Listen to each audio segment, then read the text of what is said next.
ભરૂચના મમ્મદપુરા અને પાલેજમાંથી મની એક્સચેન્જના ઓથા હેઠળ ગેરકાયદેસર ફોરેન કરન્સી એક્સચેન્જના ચાલતા નેટવર્કનો એસઓજીએ પર્દાફાશ કરી 2 સંચાલકોની ₹56.22 લાખ સાથે ધરપકડ કરી હતી। ભરૂચ જિલ્લામાંથી દાયકાઓથી હવાલા કાર્ડ અને ગેરકાયદેસર ફોરેન કરન્સી એક્સચેન્જના કૌભાંડ સમયાંતરે આવતા રહેતા હોય છે। આગામી ચૂંટણીને લઈ પોલીસ વિભાગ તમામ સંદિગ્ધ અને ગેરકાનૂની ગતિવિધિઓ પર વોચ રાખી રહ્યું છે। ભરૂચ સ્પેશિયલ ઓપરેશન ગ્રુપના ઇન્સ્પેક્ટર આનંદ ચૌધરીને મળેલ માહિતીના આધારે તેઓએ ટીમ સાથે શહેરના મમ્મદપુરામાં દરોડા પાડ્યા હતા।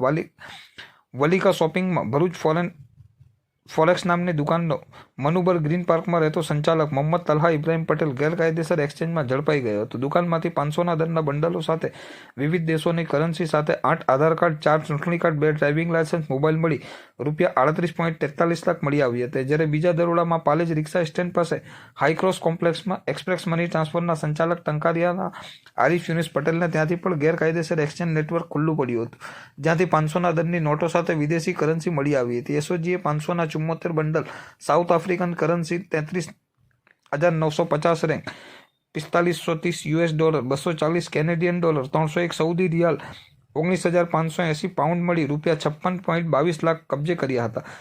સાથે સાથે એસઓજી પોલીસ મથકે એસડીપીઓ ચિરાગ દેસાઈએ પત્રકાર પરિષદ યોજી હતી, જેમાં હવાલા કાર્ડની પણ તપાસ સાથે ઇન્કમટેક્સ અને ઈડીને પણ જાણ કરવામાં આવનાર છે। આ નાણાં ક્યાંથી લાવ્યા હતા અને કોને પહોંચાડવાના હતા અને કયા કામે ઉપયોગમાં લેવાના હતા તે અંગે આગળની કાર્યવાહી હાથ ધરવામાં આવી હતી।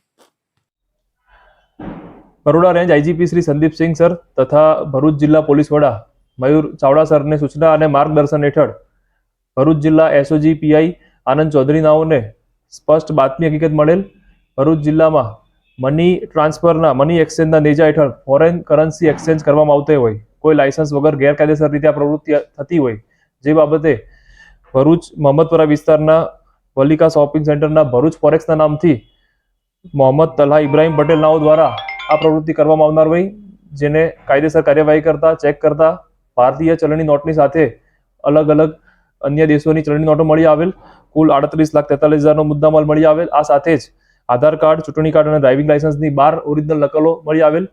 પાલેજ પોલીસ સ્ટેશન વિસ્તારમાં હાઈક્રોસ કોમ્પ્લેક્સમાં એક્સપ્રેસ મની ટ્રાન્સફરના નામથી ટંકારિયા ગામના રહેવાસી મોહમ્મદ આરિફ યુનુસભાઈ પટેલ નાઓ દ્વારા પણ આ જ પ્રકારે ગેરકાયદેસર કૃત્ય કરવામાં આવતું હોય, ચેક કરતા $17,79,372નો મુદ્દામાલ એમને દુકાનમાંથી મળી આવેલ। બંને ઈસમો પાસેથી આ મળી આવેલ ચલણી નોટો અને ફોરેન કરન્સી જે બાબતે કોઈ સંતોષકારક ખુલાસો કરવામાં ન આવેલ અને આથી 102 CRPC 102 મુજબ મુદ્દામાલ કબજે કરેલ છે અને 41(1D) મુજબ બંને જણાની ધરપકડ કરી હાલમાં એસઓજી પીઆઈ આગળ તપાસ કાર્યવાહી કરી રહ્યા છે।